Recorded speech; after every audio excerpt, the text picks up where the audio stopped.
Imagine you are living in ancient times as an aspiring explorer. While planning your course on traveling the world to look for new places to conquer, you noticed that the maps you used for your reference are oddly different.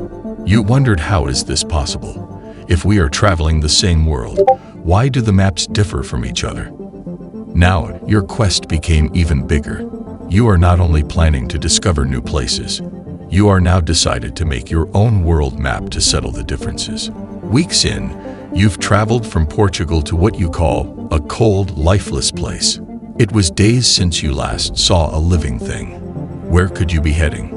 You've been traveling day and night from your home country in a straight line to nowhere. You thought maybe you picked the wrong direction to set sail. And you're correct. Right before your eyes is a gigantic ice wall over 100 feet. What's beyond the wall? One of your crew asked. Of course, as a newbie explorer, you don't have the slightest idea. But flat earthers do, and according to them, Antarctica is a giant ice wall preventing us from falling off the edge of the Earth. We all know this isn't true, but let's humor ourselves for a bit. Is it possible to live on a flat Earth? What changes will we experience if we live in one? What would life look like if, let's say, the Earth is flat? Beliefs. According to Copernicus, Magellan, NASA, and people who believe and practice science, the shape of our planet is just like any other planet in the universe.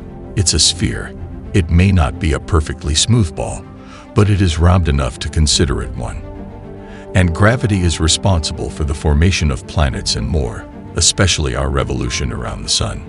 But flat earthers reject this scientifically proven fact to support their, let's say, creative claims. One example of their creativity is stationary, and the sun and moon just revolve around us. Talk about being so special, right? First, we are the only flat planet. Second, we're the center of attention in our own system in outer space. Our friends are sure imaginative. But this isn't a new and unique idea, actually. Prior to 1543, it was believed that the model of our solar system is geocentric, meaning everything revolved around the Earth. It was not until Copernicus gave emphasis that we are just part of a larger system, and it is the other way around.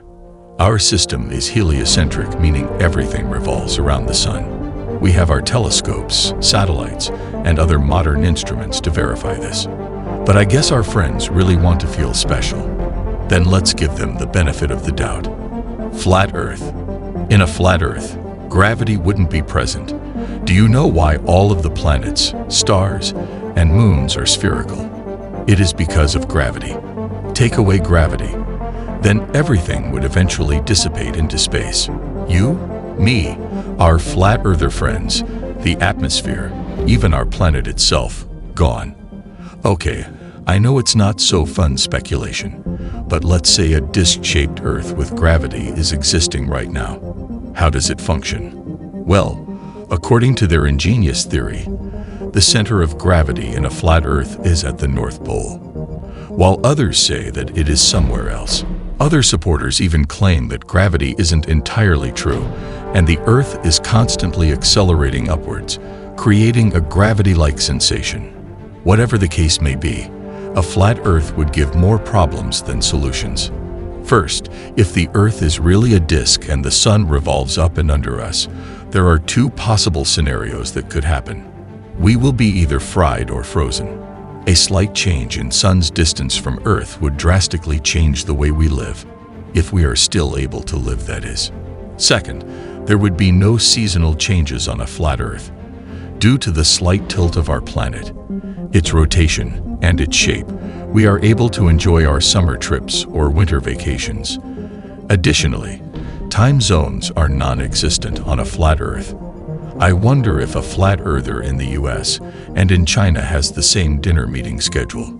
Lastly, satellites would start to malfunction, clump up on the center of the disk, and crash on the surface of the flat Earth. Since there's no gravity present to keep them in orbit, you won't be able to find your way into a new city or find your next date. You wouldn't even have the chance to watch this new episode of Let's Say because GPS, internet, and other communication services would be non-existent. Not an ideal world to live in, right? Thanks to our modern technology, people around the world can see and say that, in fact, the world is round. But let's say we were not able to develop modern technology. Is it possible? Are there any benefits to living in a primitive world? Will humans survive in a world without modern technology? Keep watching to find out on another episode of Let's Say.